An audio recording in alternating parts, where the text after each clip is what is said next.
Sabe aquela ideia de que a vida é uma grande jornada, cheia de bifurcações e escolhas? Bom, é exatamente sobre isso que a gente vai conversar hoje. Cada decisão aponta para uma direção, mas como saber se estamos no caminho certo de verdade? É isso que vamos investigar. Olha só que interessante esse provérbio. Ele é o nosso ponto de partida. Ele joga na nossa cara um dilema e tanto, né? A aparência de um caminho nem sempre diz para onde ele vai. Como é que algo que parece tão correto pode acabar em desastre? Então a pergunta de $1 milhão é essa: como a gente faz para diferenciar uma coisa da outra? Para tentar encontrar uma resposta, vamos analisar duas histórias bem contrastantes tiradas de textos clássicos que mostram na prática as consequências de cada tipo de caminho. Para começar, vamos mergulhar numa história bem intensa. Um relato sobre um caminho que, no início, prometia poder, prometia estabilidade, mas que, no fim das contas, terminou em ruína. E não só para o líder, mas para todo o seu povo. Pois é, esse é o nosso personagem, Abimeleque, uma figura do livro dos Juízes. A história dele é um caso de estudo perfeito para aquele provérbio. Para ele, o caminho mais curto e eficiente para o poder parecia ser o certo, e ele não pensou duas vezes antes de seguir por ele.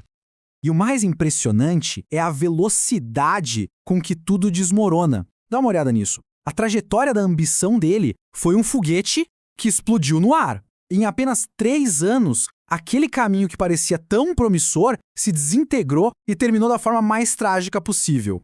E o pior de tudo é que as consequências não morreram junto com ele. O caminho que ele escolheu deixou um legado de caos. A nação inteira foi sugada para dentro de um ciclo de sofrimento, tudo como resultado daquela escolha inicial pelo poder a qualquer custo. Aqui fica muito claro, né? Uma coisa levando a outra numa relação direta de causa e efeito.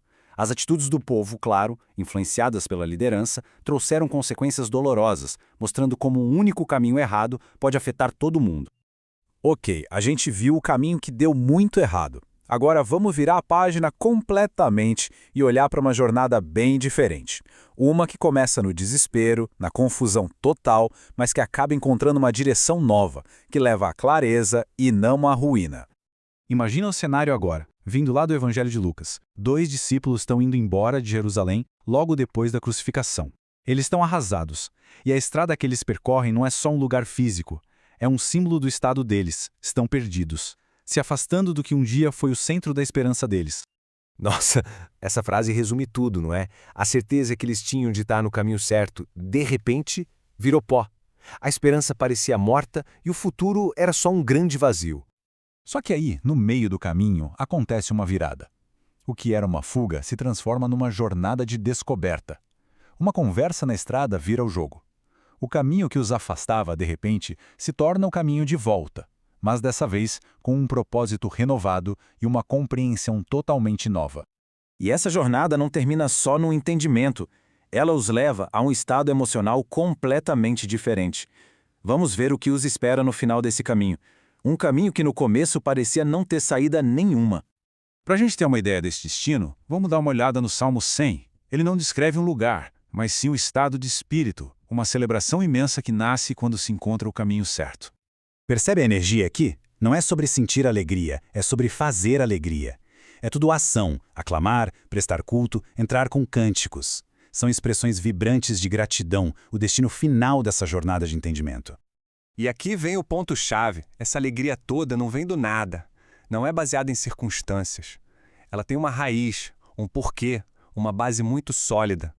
Olha só os pilares dessa alegria. Não é um sentimento passageiro, é uma certeza profunda na bondade, na misericórdia e na fidelidade. É esse conhecimento que transforma a jornada e define o destino como um lugar de gratidão. Beleza, agora que a gente viu as duas histórias, vamos colocar uma do lado da outra.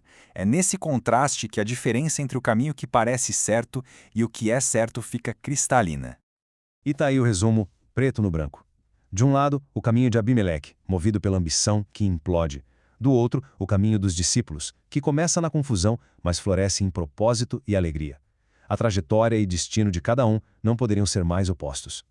E isso nos traz de volta para o começo de tudo, para aquele provérbio. A grande lição é essa: a verdadeira medida de um caminho não é a aparência do primeiro passo, mas sim seu destino final. Um leva à morte, o outro à vida plena. E assim, a gente termina com uma reflexão para levar.